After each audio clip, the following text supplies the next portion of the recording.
வணக்கம் மக்களே. நம்ம இப்போ என்ன பார்க்க போகிறோன்னு கேட்டிங்கன்னா, ரொம்ப ஈஸியாக ரொம்ப சுலபமான ரொம்ப சிம்பிளாக செய்யக்கூடிய ஒரு கீ ரைஸ் தான் பார்க்க போகிறோம். அதுக்கு ஒரு ஸ்பூன் நெய் போட்டிருக்கேன். இது பாருங்கள், ஒரு 25-30 கிராம் பட்டர், ஒரு டேபிள் ஸ்பூன் எண்ணெய் கோல்டு இருக்கிறேன்.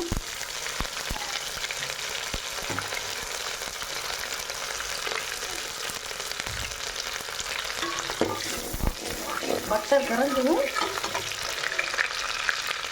ஒரு சின்ன பட்டை, ஒரு ஜாவித்ரி, 2 ஏலக்காய், கல்பாசி கொஞ்சம், ஒரு அன்னாசி பூ, 2 பிரிஞ்சி இலை இதை போட்டுக்கலாம்.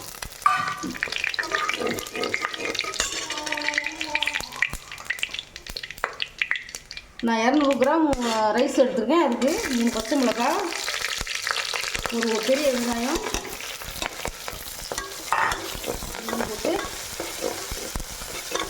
கீ ரைஸுக்கெலாம் வெங்காயத்தெல்லாம் ரொம்பலாம் வதக்கக்கூடாது. சும்மா லைட்டாக பாதி கண்ணாடி பழம் வந்தோன்னா இந்த மாதிரி வதக்கலாம்.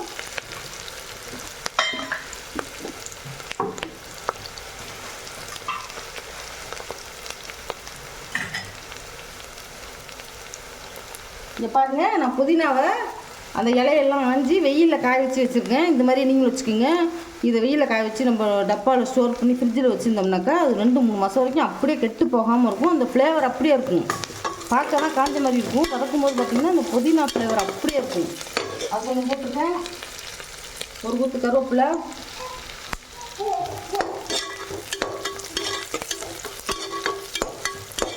மஞ்சள்தூள் போடக்கூடாது.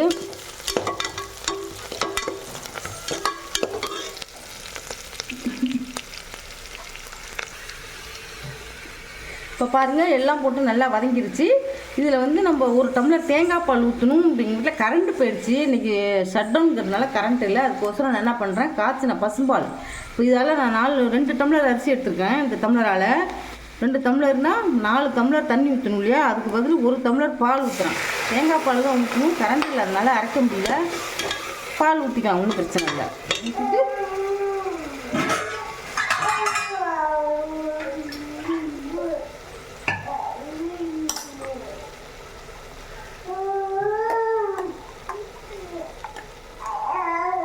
ஒரு ஸ்பூன் கெட்டி தயிர் போட்டுக்கலாம்.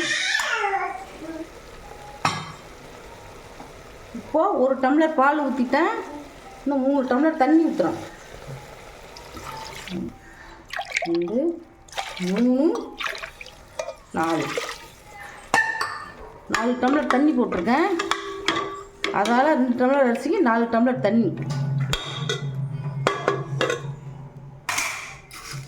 இந்த ரைஸுக்கு தேவையான கல் உப்பு பாருங்க, உப்பு பார்த்து போட்டுக்குங்க. உப்பு கீ ரைஸுக்கு தண்ணி கொதிச்சிருச்சு. இப்போ நான் அரிசி 10 நிமிஷம் பிரியாணி அரிசி ஊற வச்சுருக்கேன். அதை வடிகட்டி சுத்தமாக வடிகட்டி போட்டுருந்தோம். ஏன்னா தேவையான தண்ணி ஊற்றிருக்கோம்.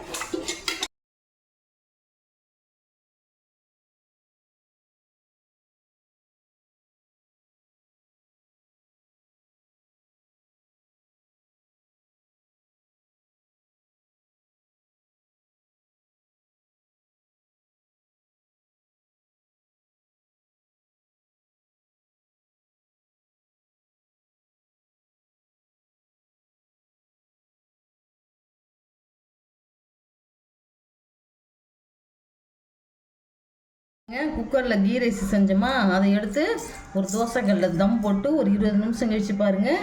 எப்படி பொலன்னு இருக்கு பாருங்க சாதம். இந்த கழிச்சு நல்லா இருக்கணும். இப்போது கீ ரைஸ் ரெடி. இது பிடிச்சிருந்துச்சுன்னா